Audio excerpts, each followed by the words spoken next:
Episode 29, What You Need to Know About Regulation Crowdfunding. Welcome to the PR Playbook podcast with Ranjini Joshua, the only podcast that teaches you how to strategically navigate the world of public relations and social media and grow a powerful brand. Hello, and welcome to episode 29. I often get questions about all kinds of crowdfunding, and I think the most important thing to know is the differences between the kinds of crowdfunding that you can do. Now, the crowdfunding that I think is most popular in normal language is probably rewards-based crowdfunding, and rewards-based crowdfunding is crowdfunding like Kickstarter and Indiegogo, where you pre-purchase a product and you get it later. Then you've got personal crowdfunding, which is like GoFundMe, where people are funding maybe medical causes, funeral services, personal loans, bills to be paid. So these are very personalized crowdfunding for individuals. That's usually like personal crowdfunding. That's GoFundMe. And then you've got this wonderful new crowdfunding that you're allowed to do that's called regulation crowdfunding, that really enables you to be almost at the investment stage where you're collecting money from both accredited and non-accredited investors, but you don't have to go to like a VC or an angel.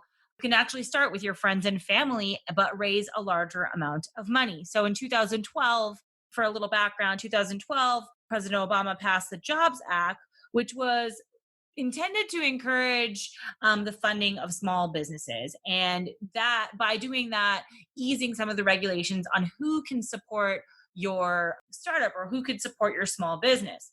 So they came out with two main crowdfunding relief or efforts, I guess. One of them is Regulation CF. This is the smaller of the two, and enables you to raise up to $1 million from both unaccredited and accredited investors. Now, an accredited investor is somebody who has a certification or is of high net worth that has some type of experience and, I guess, stake in investing as a form of business for them.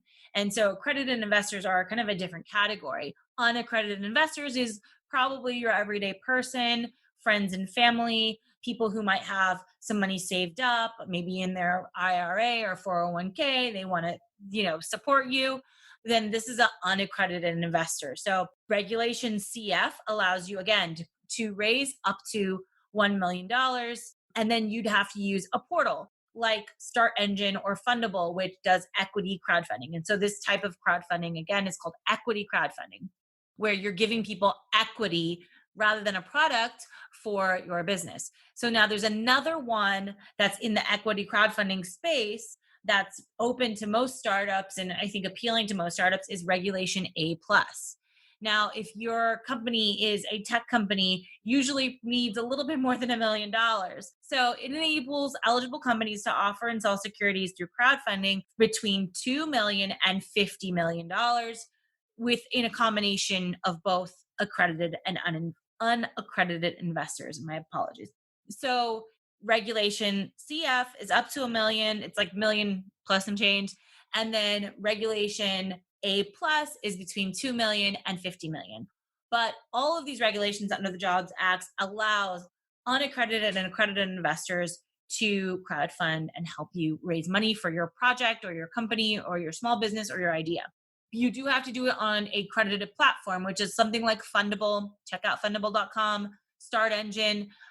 They have a really great comprehensive platform that also gives you resources on all the legal things that you're going to need. So when you are doing equity crowdfunding, there's a lot more implications than if you're just doing like a Kickstarter crowdfunding campaign. It's not just about making a product, creating rewards, selling it, and then sending them out. So this is an investment platform. So you are selling investments. So you need to come up with a business plan. You have to have your investor deck ready. You should have your stock papers ready. You need to file a lot of legal documentation before the process starts. So this is a little bit of an expensive route to take. But if you're establishing a long-term business that really needs that type of funding, you really want to go. It's not a platform to kind of just see if it works. However, the cool thing about doing Regulation A plus crowdfunding, it does allow you to test the waters. The test the waters period is the period of time to see if you will potentially get investors coming forth to invest in your campaign. And it gives you, it's kind of like you're testing the waters. You're just checking it out, and it doesn't make you, it doesn't require you to make the full commitment. You can really kind of test the market and see how they respond. So this definitely is a lesser understood format of crowdfunding. Start Engine has built a lot of resources, a lot of educational resources around equity crowdfunding. So this is just a quick tip of the iceberg on the differences between all the different types of crowdfunding. You've got rewards-based crowdfunding, which basically means you're giving someone a reward for backing your project, which is Kickstarter and Indiegogo. You've got personal crowdfunding, which is like GoFundMe. And then you've got equity crowdfunding for platforms like Fundable and Start Engine.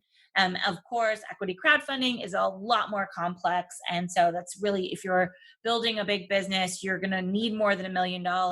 You're really looking to make a huge dent in the market and industry. That's typically when equity crowdfunding comes into play. But you can raise from friends and family or people you know, as well as accredited investors. So just a quick overview for you guys this weekend. If you have any crowdfunding questions that are a little bit more specific, I'm more than happy to answer them. Email me at ranjini@thesilvertelegram.com. And as always, if you have suggestions or questions or any comments on the podcast, please email us at podcast@thesilvertelegram.com. We're always looking for new topics, things people want to know about PR, crowdfunding, marketing, SEO, any questions that you might have that we might be able to answer so that you can apply those answers to your business today. We'd love to hear about. So have a great day. Have a great weekend. Stay safe out there, and namaste.